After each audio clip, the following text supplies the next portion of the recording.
Assalamualaikum anak-anak hebat kelas 3. Apa kabar hari ini? Semoga tetap sehat dan semangat belajar di rumah bersama ayah dan bunda. Hari ini kita akan belajar di tema 2, menyayangi tumbuhan dan hewan. Subtema 3, menyayangi tumbuhan. Kita mulai kegiatan kita hari ini dengan membaca tentang teks yang berjudul menyayangi tumbuhan. Kita harus saling menyayangi sesama manusia. Selain itu, kita juga harus menyayangi tumbuhan. Tumbuhan telah memberikan banyak manfaat kepada manusia. Perbuatan menyayangi tumbuhan merupakan salah satu bentuk syukur kita kepada Tuhan. Apa yang harus kita lakukan untuk menjaga kelangsungan hidup tumbuhan? Ada yang bisa menjawab?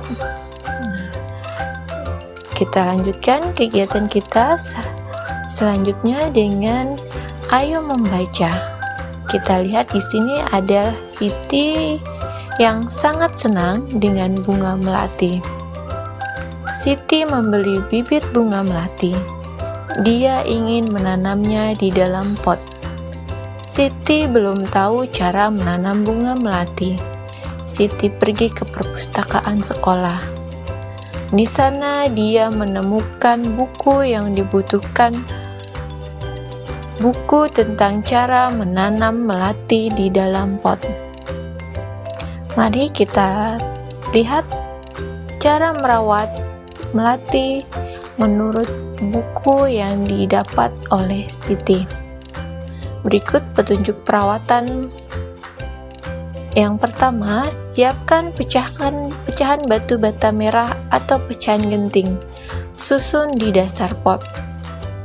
Yang kedua, campurkan pasir tanah dan pupuk kandang, masing-masing dengan bagian yang sama.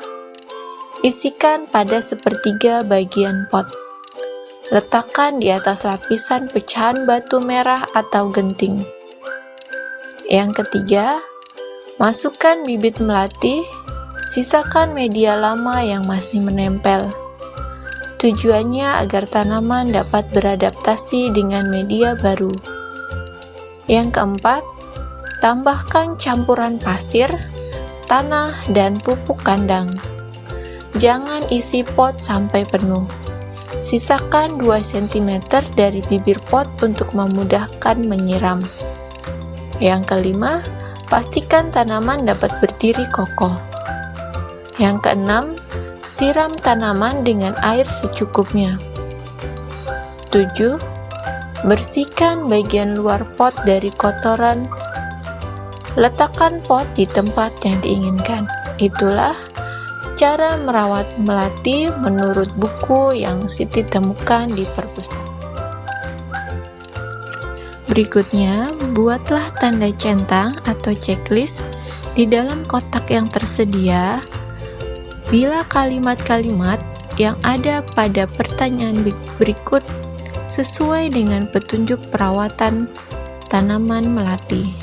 Ada 1 sampai 8. Kamu salin terlebih dahulu di buku tugasmu, kemudian kamu beri tanda centang atau checklist sesuai dengan petunjuk perawatannya. Setelah selesai dengan tugas checklistnya, kita lanjutkan kegiatan kita dengan ayo mengamati. Di sekolah Siti ditanam pohon sirih. Sirih adalah tanaman yang tumbuh merambat. Daunnya berbentuk jantung dengan ujung daun yang runcing. Panjang daun sirih sekitar 5-8 cm dan lebar 2-5 cm. Jika daunnya diremas akan mengeluarkan bau khas. Siti dan teman-temannya akan mengukur panjang pohon sirih. Sebelum mengukur pohon sirih, Siti dan teman-teman belajar tentang garis bilangan. Kegiatan selanjutnya, mari kita amati garis bilangan berikut. Perhatikan garis bilangan yang pertama. Cara membuatnya dengan kamu membuat garis, kemudian di bagian ujung jangan lupa kamu beri tanda panah. Kemudian di bawahnya kamu tuliskan angka-angkanya berupa bilangan cacah. Masih ingat dengan bilangan cacah? Ya, bilangan cacah adalah bilangan yang dimulai dari angka 0.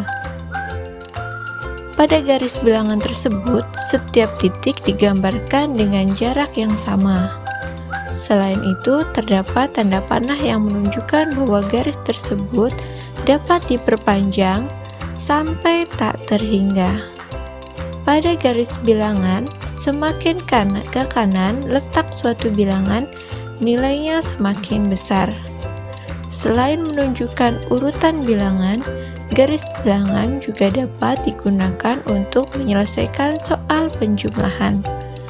Kamu perhatikan gambar garis bilangan yang kedua. Kamu lihat posisi A dan posisi B. Posisi A berada di angka 0, sedangkan posisi B berada di angka 2. Jika kamu tuliskan atau tentukan hasilnya, maka A ditambah B sama dengan 0 ditambah 2. Cara menghitungnya, kenapa bisa 2? Setiap langkah kamu hitung nilainya 1. Jika A posisinya berpindah ke B, maka membutuhkan 2 langkah.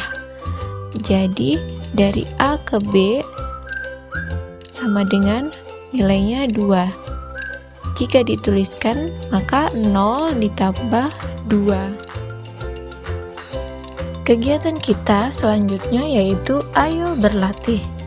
Selesaikan penjumlahan di bawah ini menggunakan garis bilangan. Ada 1 sampai dengan 5. Kamu salin di buku tugasmu dan kamu tentukan langkahnya sesuai dengan penjumlahan yang ada di atasnya. Kemudian setelah selesai dengan kegiatan ayo berlatih, kita lanjutkan dengan ayo berkreasi. Siti ada tugas yaitu membuat motif hias. Motif hias termasuk dalam gambar dekorasi. Gambar dekorasi adalah gambar hias dari gabungan beberapa motif. Motif hias yang akan dibuat oleh Siti adalah motif hias tumbuhan. Contohnya pada gambar berikut ini. Kamu dapat membuat motif hias yang lainnya dan jangan lupa memberi warna agar motif hias ini lebih menarik. Buatlah di buku gambarmu ya. Demikianlah kegiatan kita hari ini. Jangan lupa untuk mengucapkan terima kasih kepada ayah dan bunda yang telah mendampingi kamu belajar hari ini. Sampai bertemu kembali di pembelajaran selanjutnya. Terima kasih.